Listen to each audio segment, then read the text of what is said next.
The very first bomb was called the Gadget. After 3 years and $2 billion, this is it. A 6-foot sphere filled with batteries, electronics, explosives, covered with cables to set it off and measure what happens. At its center, a grapefruit-sized ball of plutonium, the core. If this thing works, the world will never be the same. Everything comes down to a test in the New Mexico desert, code-named Trinity. It's July 1945. They've been preparing for months, putting in roads, shelters, and bunkers. Miles of cable. It's the biggest science experiment in history. If it works, they'll set off the world's first atomic explosion. No one has any idea what that will be like. They need to measure, record, photograph everything. Radiation levels, shock waves, temperatures, all unknown. All must be documented.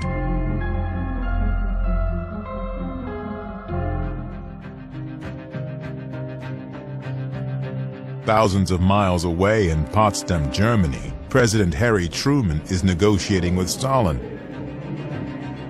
Does he have an atomic card in his hand? It all depends on the Trinity test. Back in New Mexico, George Kistiakowsky has discovered a problem.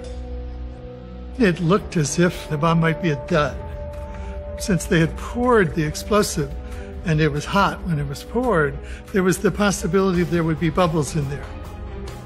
So Kistiakowsky decided he had to fill those bubbles with liquid explosive. Now Kistiakowsky must drill holes in the explosive and carefully fill each bubble. The outcome of the test depends on his fix, and there's no way to know if it will work. There was a test on July 14th, a full-up explosive test, that went really bad, which then made him worry even a little bit more.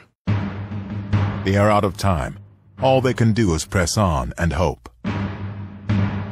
They'll hoist the bomb to the top of a 100-foot steel tower. They pile mattresses under it, just in case. Thousands of people, years of work, are on the line. The last crucial piece, the grapefruit-sized plutonium core, a $350 million box, is delivered by car from Los Alamos. In Potsdam, Truman waits. The test is scheduled for tonight. It begins to rain. We're going to have to postpone this thing. So there's great nervousness. Most everybody really had a knot in their gut about all the electronic connections and there's a zillion things could go wrong. The weather looks bad, but Groves refuses to give in. And Groves becomes his own weatherman here and decides, we're going to have this test at 5:30. It looks as though it might clear just enough to get the test in. Dawn was just beginning to break. We heard the countdown. 10 seconds.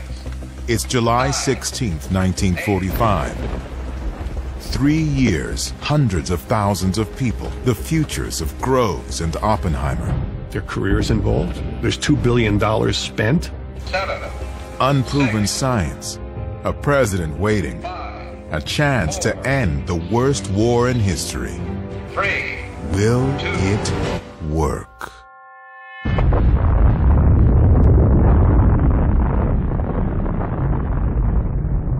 The world will never be the same. No one who was there will ever forget it.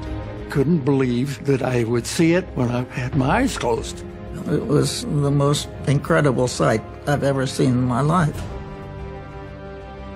So it was brilliant white yellow to start with, and developed reds and orange and purple and blue.